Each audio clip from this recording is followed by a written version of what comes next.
वहाँ जुमला की तरफ। तो सबसे ज़्यादा अतारत जो पीछे चल रहा था, सबसे ज़्यादा अतारत के पीछे चलने की वजह से शुमला पर असर पड़ा हुआ था।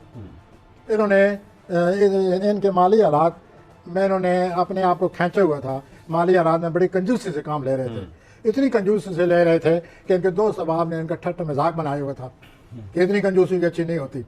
लेकिन ये उस अतारत के रेट्रोगेट होने की वजह से सहमे हुए थे, डरे हुए थे, अपने अखराजात को रोका हुआ था, प्लान नहीं कर रहे थे, आगे नहीं बढ़ रहे थे।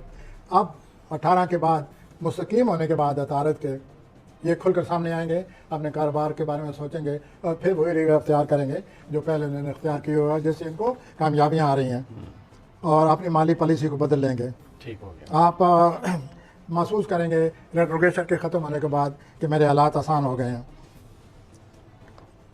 अभी सिमी मोहतरम बड़े नाराज़ हो रहे थे 20 अक्टूबर की वजह से, लेकिन मैं सिमी साहब से कहूँगा कि मेरी बात आप गौर से सुने। शुमला राज, ये जो आपका कर्जा आपने किसी को देना है या बोझ बना हुआ था, माली हालात का कर्जा देना था, तो 20 अक्टूबर को आपके लिए आसानी पैदा हो रही है। जबरदस्त, आप कर्जा वापस करने के काबिल हो जाएंगे। Are you satisfied? जबरदस्त सर, ये बड़ी अच्छी बात कही आप।